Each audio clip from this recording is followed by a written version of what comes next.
Hey everyone, it's Colin. How's it going? A lot of people play video games, but why does it seem that an increasing number of people are just interested in watching others play them?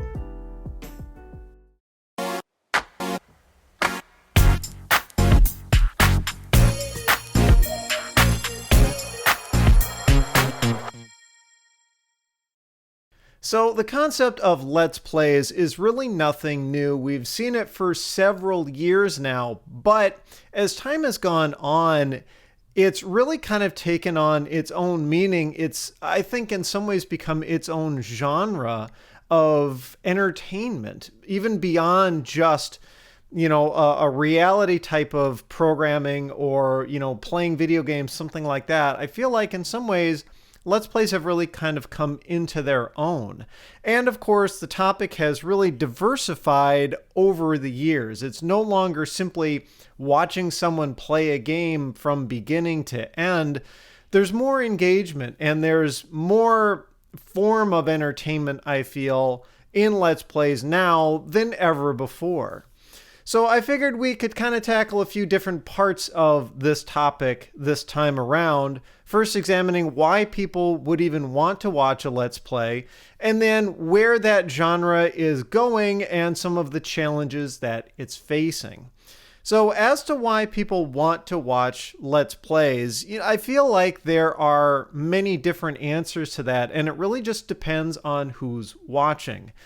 The obvious answer is someone who wants to understand or see the game without having to play it themselves. And I'll admit sometimes that's the case for me. I don't do any Let's Plays myself. I've admitted more than once that I'm really not that great at playing video games. I feel like me doing a Let's Play would be more an exercise in frustration than anything else. But, there are games that I've been curious about, but maybe not interested in enough to immediately go out and buy it sight unseen and play through it. And so there have been a few occasions where I've watched a Let's Play of a game just to better understand it, even more than what, say, the trailer or teaser videos for that game might let on. And I feel like it's a great way to kind of, sink your teeth into the game without necessarily committing to it, either in terms of time or money. Now, this is something that is going to kind of crop up again a little bit later in this episode when we talk about things that challenge people who create Let's Plays. But I feel like that's one of the more important or more common reasons why people are interested in Let's Plays is it's really just that time or money aspect. I mean, obviously, if you're doing if you're watching a pre-recorded Let's Play, if you're one creating one, you can cut out all the repetitive or tedious parts. You can cut out all of the repeat failures, that sort of thing, to get a much more concise video. You can take hours and hours of gameplay and retries and that sort of thing and crop them down into like 20 minutes worth of just really solid footage. And I think that really serves, a major value. And, I can understand some people who would say, well, just watching a Let's Play kind of ruins the point of, playing a video game or seeing the video game or whatever, because the point of a game is going to be to interact with it yourself. It's the challenge, right? It's the fact that you're faced with all these obstacles through the game that you need to overcome, and playing the game gives you that sense of satisfaction when you do overcome those obstacles.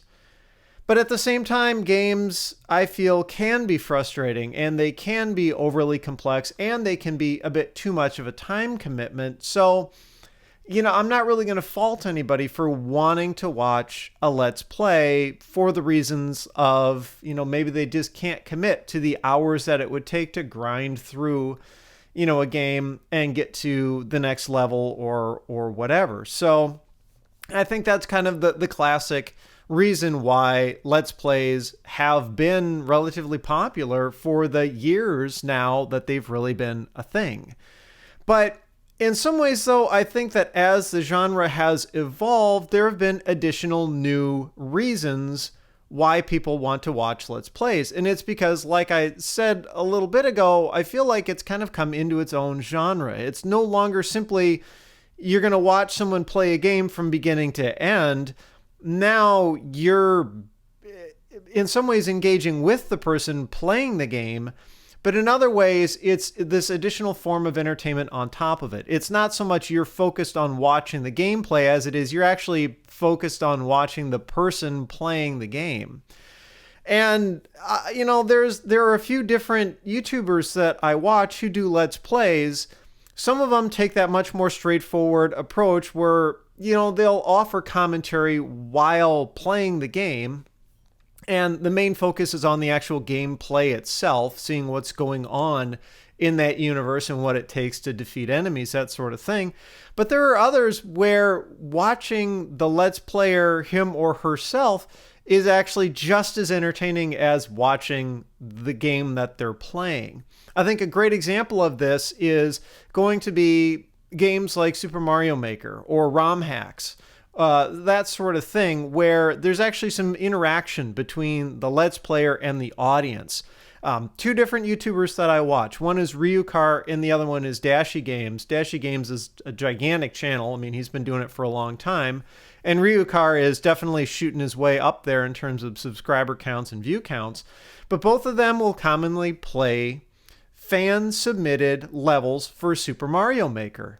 And they are both hilarious at times. Oftentimes, the most engaging content from episodes of theirs is when they're failing, is when they're faced with a ridiculous challenge, they don't know how to overcome it, and trying to watch their thought process unfold on camera, I guess, can be really interesting and really engaging. You can sometimes sit there and be screaming at your browser window or at your phone or whatever. You can tell exactly where they need to go in the level to complete it, but they haven't seen it. You get much more deeply involved in that gameplay than you would if they were just playing it, straight through and they knew exactly what they were doing the entire time. They were just an expert at the game and they played it 1,000 times before and they just are more or less doing a tutorial. This other way, it's really more you're learning the game along with them. And so it's much closer to being like hanging out on the couch at home with a friend and they're the one playing. You can kind of both see what's going on fresh at the same time. So I think that's really where live streaming and pre-recorded, Let's Plays are really going. Is it's not just the whole, let me teach you how to play this game. It's really more about let's play this game together, except the person creating the video is the only one who has access to the controller. So that really kind of shows itself in the two different forms that Let's Plays have taken. And they actually have different kind of, I'd like to say, feels to them. Obviously, the two are going to be pre-recorded videos, and then the other one is going to be live streaming. Pre-recorded is, of course, the classic one. That's the one that's been around the longest. There are YouTubers and other Let's Players who have been doing pre-recorded videos for years now, for a very long time. Taking gameplay, breaking it up into, say, 20 or 30-minute chunks and just uploading it a piece at a time. And the serial nature of that is what keeps people coming back to want to watch the next episode. If they're careful with their edits, they'll stop a video on kind of a cliffhanger at the gameplay, so it gets you to come back the next day or the next week, whatever, to see the next part.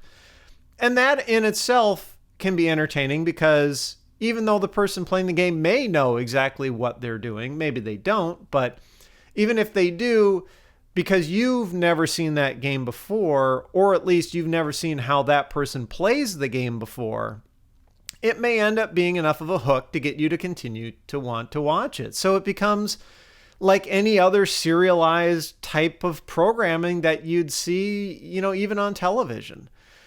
The other type, of course, is going to be live streaming. And this is, I feel, newer, at least in terms of the quality and capabilities of it, as computers and technology have gotten better, people's internet connections have gotten better.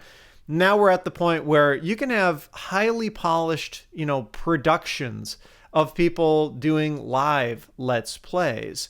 Ryukar, one of the YouTubers I mentioned before, he periodically does live streaming, live Let's Plays. And the level of interaction that you can have with the people watching is much more interesting, because it's not so much you're there on your own recording this video and then going back and editing it the way you want and then putting it up there as it is. When you're doing it live, you can ask for help. You can take suggestions from fans. Oftentimes I'll see a Let's Player doing a live stream and they'll get stuck and they'll be like, yo guys, help me out. Hit me up in the chat. Tell me what you think I should do here. Have you seen this before? Whatever. So it becomes this form of two-way communication, even though it's a little bit asynchronous.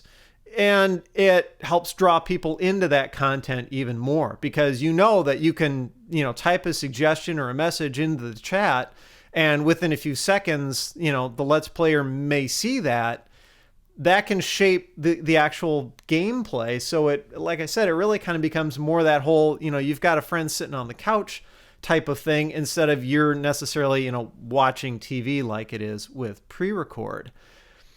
But the other thing that can also be really interesting with the live streaming is that it can draw people in a different way. It draws them in because of the tension that it can build, right? If the streamer is playing a really difficult level, or they're running out of lives, or they're running out of time, or whatever, that means nothing to you really, right? Because you don't have anything at stake. You're just watching the entertainment, yet you still feel drawn into it. You still feel that tension, You kind of get to the edge of your seat and you go, oh man, I hope they can make it, I'll just jump there real quick, and you're kind of muttering to yourself and that sort of thing. And the closest analogy I can think of is it's a lot like watching a live sporting event.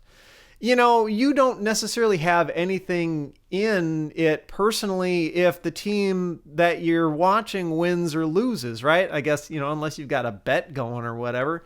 But I mean, you don't have anything at stake. But even if you're watching on TV, a lot of people get amped up watching live sports. And you just get drawn into it. And the same thing happens, I feel, with Let's Plays. And I've even felt that way myself, where, maybe the clock is ticking, or the number of lives are dwindling, or maybe it's a race of some sort. And, a live streamer is competing on the same level with a bunch of other live streamers simultaneously, and the first person to complete it wins, that sort of thing. It draws you and it wants you to keep watching more. You realize that, look, you need to get up early to go to work tomorrow and it's late already, but just 5 more minutes. Just 10 more minutes, that sort of thing. And it's a different kind of feeling than you would get from really any other type of online video, I feel. It's much more engaging, but in a different way. And I feel like it's also more engaging.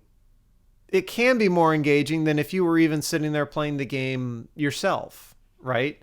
Because in some ways, since you don't have anything personal at stake, it's easier for you to be allowed to be drawn into this sort of thing. Whereas when you are playing the game yourself, you may have a more direct emotional reaction, on your own. And you may not be thinking so much necessarily about, what else is going on in the level. All you're doing is focused on the one little task that you need to finish. When you're just a viewer, you can kind of get that step back and look and see what else is going on in the level to truly appreciate what's going on with that game, or, see what challenges may be faced ahead, that sort of thing. So, the live aspect to it is definitely the newest, but I think it's probably the most engaging. The other part of Let's Plays is the experience for the person creating them. Now, I've said before, I haven't done any Let's Plays myself. I kind of did one time with a podcast episode from a while ago when I was talking about my favorite computer game. And I basically did kind of a Let's Play of SimCity 2000. But, I've been connected with the YouTube community long enough that I really understand, at least, at a basic level, how it works for people who do Let's Plays, both in the pre-recorded and in the live stream kind of sense. And yeah, it can be a legit career. There are, of course, competitive game players, people getting into esports, that sort of thing, and they can do that as a full-time job. But there are people who do Let's Plays as a full-time job. And the biggest concern that they have is actually very similar to the same concerns that a lot of other full-time content creators have, and even part-time content creators like myself. And that, of course, has to deal with money and advertising and channel growth and all of that. So what I've noticed is that there are different sets of challenges that a live streamer or Let's Player will face based on the type of content that they create, whether it's done as a live stream or whether it's done as a pre-recorded video. Obviously, with a live stream, advertising isn't really going to be much of an option, right? YouTube, as far as I know, doesn't offer any form of advertising during a live stream. I don't believe they'll pop up banner ads. Of course, they're not going to break into it with, video ads to play, that sort of thing. And my understanding is it's a similar thing with Twitch, which is the other big competitor to YouTube for live stream video. And I feel Twitch is actually probably even bigger than YouTube in that regard. So, if you're going to get into the live stream thing for gaming, you've got to figure out a way to make money off of that. And the biggest way that I've seen is people who will donate during the live stream. Many different ways to do this. Sometimes people can subscribe, and that involves, just a monthly amount that they put in, kind of like doing a Patreon or something like that. But other times people can just, straight up give money during the stream. And a lot of live streamers will rig up their setup so that they can acknowledge those people on the fly during the live stream, right? So the idea is, if you're in the middle of playing a game and somebody donates $10 right then and there, the software that they use can pop up a little notification on their screen that says, hey, this person just donated $10. And they can give that person a shout out, oh, hey, as they're jumping around on the level or whatever. Oh, hey, it looks like so-and-so just gave me $10. That's totally awesome. Thanks, dude. I appreciate it and all that kind of thing. And same thing with giving subscriptions and, and all that. If somebody does it during the stream, they can get a shout out from it. And that is an interesting dynamic. And I've got kind of a split opinion on it. So obviously it works in the favor of the live streamer to be advertising this sort of stuff. When someone gives money to pop it up on screen for everyone watching the stream to see, hey, this username donated this amount of money. Because one, it shows that they're actually getting support, and two, it can encourage others to do the same thing, right? If you see a bunch of people donating $5 during a really awesome live stream, you might be more inclined to do so yourself. It's kind of the whole, crowd mentality. You're going to go with what the crowd is doing. But at the same time, it can cause some problems, at least as far as I can think. So, you've got people who are donating money during a live stream, and that's totally awesome. And, the live streamers always appreciate it and all that because, they should. That's how they're making their living. But at the same time, I can't help but feel like the people who donate the money are expecting the shout out. You know what I mean? Like the live streamer is going to feel obliged to offer certain consideration or concessions or FaceTime or whatever to the person who donates money. And of course, the larger amount of money that gets donated, maybe the live streamer is going to feel even more obliged to do something. And this can kind of spiral into problematic territory where I've read stories of not necessarily people doing live stream gaming, but doing other live streaming where you can kind of get fans that end up in an obsessive sort of mentality, right? Where they feel like if they donate money and they get this shout out, then they're suddenly becoming friends with the person doing the live stream, whether that's true or not. And I'm sure in some cases, if they're local or whatever, if they're nice, maybe sometimes the big fans do become friends with the content creators. But I think more often than not, the content creators are like, hey, I'm just, if you want to give me money, cool. If not, whatever. They don't necessarily, want to get put into a situation like that where they feel obligated to, not just, give, extended shout outs or whatever to these people, but to, seemingly become their friends. And, unfortunately, I've read stories of other live streamers who have gotten caught into this to the point where the fans almost become stalker-like. Where the fans keep donating more and more money, feeling like the more money that they donate, the better friends they're becoming with the live streamer, that sort of thing. And it gets really, really creepy. And, my understanding is that it actually happens more often to female live streamers than male live streamers. I'm sure it happens to both, but especially for female live streamers, that's where I start to really worry about fan action and fan interaction and that sort of thing, where it can start to cross a line and not just be creepy, but become borderline dangerous, for the live streamer, to be put in a situation like that.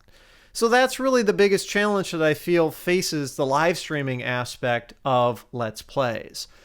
For the pre-recorded Let's Plays, the biggest challenge is really going to be dealing with all the content platforms and then, of course, the video game publishers. Now, when you upload videos to YouTube, every single video you upload goes through a process called Content ID. And that's where they basically scan through the video.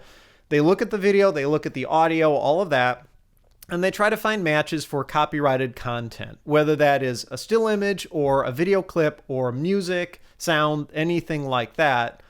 YouTube has an algorithm in this gigantic database where it can try to match all that stuff up. And if you're using copyrighted content without permission, they'll flag your video, they'll take your ad revenue away, and then give it to the person or organization, usually the organization that owns the copyright for that content. It's why you can't get away with uploading a video with, commercial music in the background that you don't have rights for, that sort of thing. And that also can be a problem for people who upload Let's Plays to YouTube that are pre-recorded, in that those will also go through that Content ID system. Now, some video game publishers are better than others. Some video game publishers say, you know what, go nuts. We won't make any claims against content that you create. Go ahead, feature, our video game all you want, do all the Let's Plays. You're free to monetize them. You're free to make all the money that you possibly can off of your videos. If you're playing our game, all we ask is that you give us a shout out or something like that. And I've noticed that happens most often with the independent developers. Goat Simulator from a few years back is a classic example in my mind of this. When that game dropped, there were a ton of people who uploaded videos of themselves playing Goat Simulator. And that's because the studio said, look, go nuts. We don't care. Because they knew that seeing lots of content out there about that game would translate into free marketing, which would translate into more sales. Unfortunately, there are a lot of companies and publishers that don't think in the same way. Square Enix is one that unfortunately has generally drawn a pretty hard line when it comes to its copyrighted content, to the point where a lot of videos will just get taken down. If you want to do a Let's Play on a Square Enix product, my best suggestion is, well, just don't. But if you do, there's a lot that needs to get cut out. My understanding, and granted I haven't delved into this part too deeply specifically, but my understanding is that a lot of the cutscenes are things that will get flagged. So you have to cut all that out, that sort of thing. Then there are publishers that will take this middle road, and in some ways they're almost the most frustrating. I mean, I can understand it being really frustrating for a publisher to just yank your content or take all the advertising revenue from it and say, nope, you can't have any of this because it's our copyrighted material. But in some ways that middle ground can actually be the most frustrating. And the best example I can come up with is actually Nintendo. Now, I did a bit of research on this one, read through all of Nintendo's pages about it, so I can offer you kind of the full picture as to how all of this works. and then the pitfalls behind it. So I took some notes. It's called the Nintendo Creators Program, and it basically works like this. You create a Let's Play of a Nintendo video game, and you upload it, and it goes through Content ID, and YouTube is going to flag it. And then YouTube is going to give all of the ad revenue from that video to Nintendo instead of to you as a content creator. Now remember, content creators on YouTube only make 55% of the total ad revenue. YouTube keeps a 45% cut. So in this case, that 55% cut would go straight to Nintendo instead of to the person who uploaded the Let's Play. But the Nintendo Creators Program is an opportunity for the people creating those Let's Plays to actually get a share of that ad revenue. It works like this. So you need to register with Nintendo. And you can either register your entire YouTube channel, or you can register each video that you upload separately.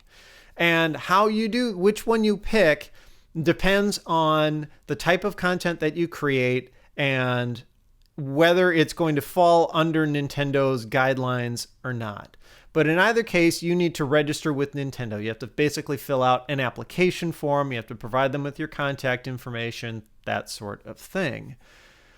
So when you upload a video, then it's going to go through Nintendo. You know, they're going to be notified that your video has been uploaded, and they're going to review it and decide whether it qualifies to be part of this revenue sharing program that they have.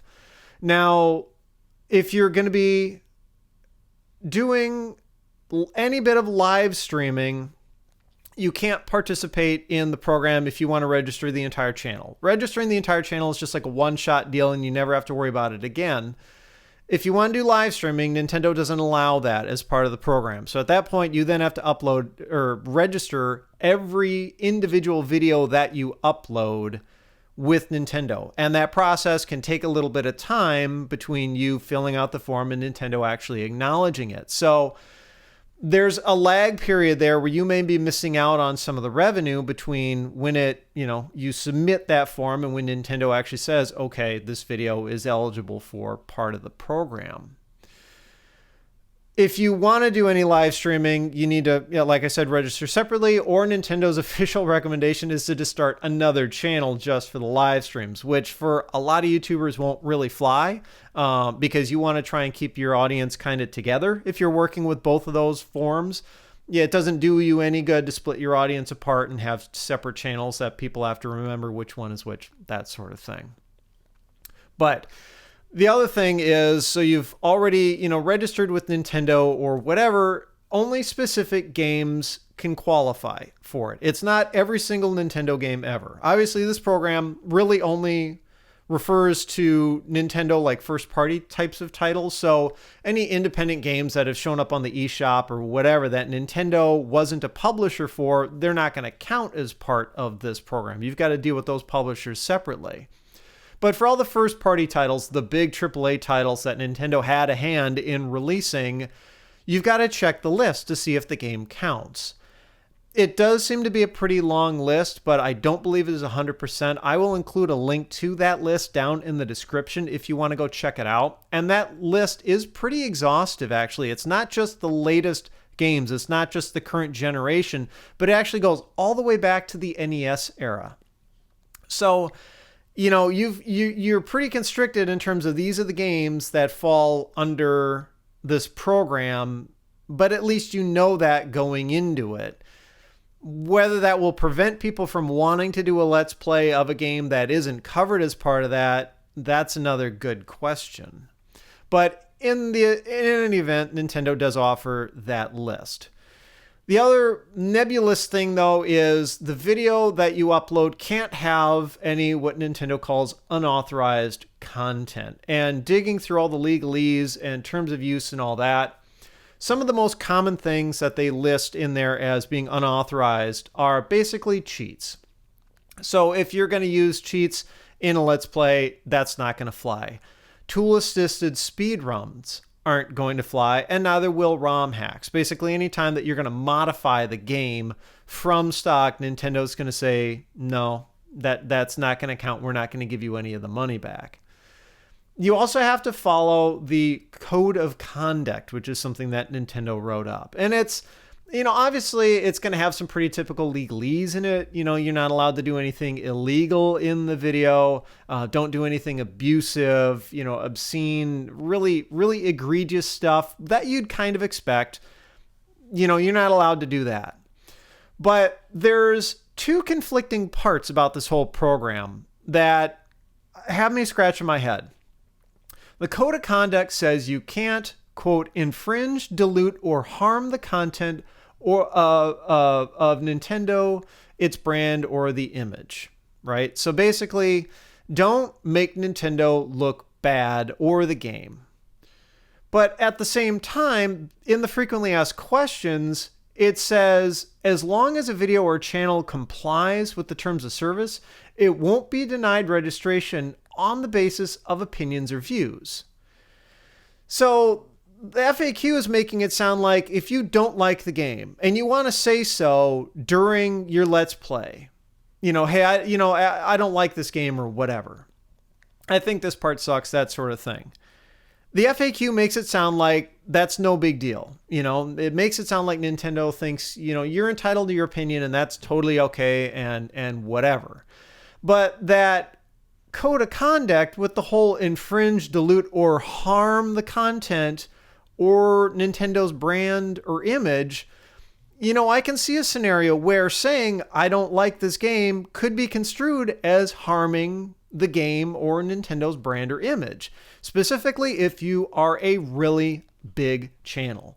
Think about it this way. If you've only got a few thousand subs, if an episode only has a few thousand views, if you say you don't like the game, is that really going to be any big deal to Nintendo? No, it's not.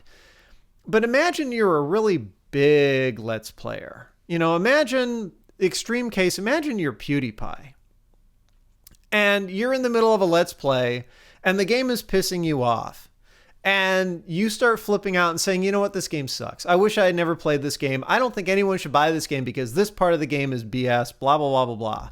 And you start freaking out.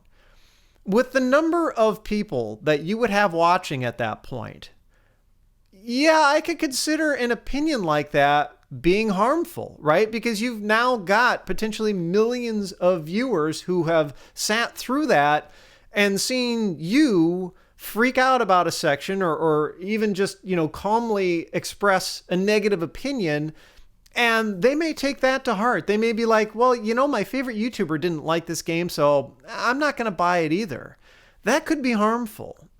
Now, I'm sure that the spirit of that phrase in the code of conduct is really more like, don't make up allegations against Nintendo and say that they're a horrible company for all these other reasons or whatever. Don't go into like the realm of libel or slander, making up false accusations. But the terminology in this agreement is pretty cut and dried. So I can definitely see some conflict there. So, the YouTubers, there's going to be some self-censorship that has to go on. Not just because of this whole creators program that Nintendo has to offer if you want to get your cut of the ad revenue. And I should note, as part of that Nintendo's creators program, you will only get 70% of that ad revenue. But remember, 70% of the 55% that YouTube actually gives. So you're getting a smaller chunk than if you had been able to just upload that video and take the ad revenue directly. In Nintendo's defense, 70% is a pretty big cut to be giving the creator. I feel like, maybe Nintendo carefully considered its options and realized it would have a bit of a PR nightmare if it wanted to take a larger chunk than that. But still, this is a program that has a lot of people worked up. But of course, there's also YouTube to deal with itself. And YouTube may just straight up demonetize a video if you go against its terms of service or create content that YouTube deems ad unfriendly. And I've had to go through this ringer just with my regular videos, and none of them have been ad unfriendly. But for quite a while there, every single episode that I ever uploaded was getting flagged as ad unfriendly and the monetization taken away, and I had to appeal it. So we're starting to see these pre-recorded Let's Plays.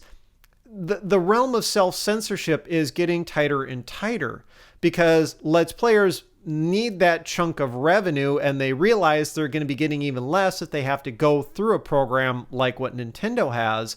So they've got to make sure that their videos don't get demonetized on YouTube's end. So kind of circling back around, I mentioned a couple of my favorite YouTubers. One of them is Dashi.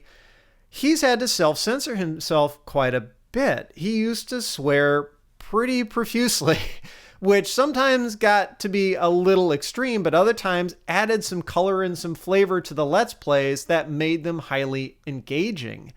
But now he's had to either hold himself back or bleep all that stuff out. And to be honest, I think it doesn't help him. That's his shtick, is that he freaks out and starts using really bold language like that. And it can be hilarious at times. But because he had gotten hit, I guess, too many times by YouTube with demonetization, he's had to hold himself back. And I don't think it's done him any favors. So, like any other form of media, Let's Plays has definitely been seeing an incredible amount of growth, but also an incredible amount of challenge. And it just goes to show, even though the internet itself is decades old, we're still at the very frontier of figuring all of this stuff out. And it's going to continue to change and evolve as time goes on. But anyway, I'm of course curious as to your thoughts. Do you watch Let's Plays? Do you create Let's Plays? What kind of content do you like to watch or create? Are you more into the pre-recorded, or do you like the live stream? Are there certain genres of games that you prefer to watch? Or do you stay away from it completely because you feel like it's either a waste of time or maybe it's ruining games? Whatever. I'm curious as to your thoughts, so just be sure to leave them down in the comments below. So if you like this episode, I would appreciate a thumbs up. Be sure to subscribe if you haven't already. You can follow me on Twitter and Instagram at thisdoesnotcomp. And as always, thanks for watching.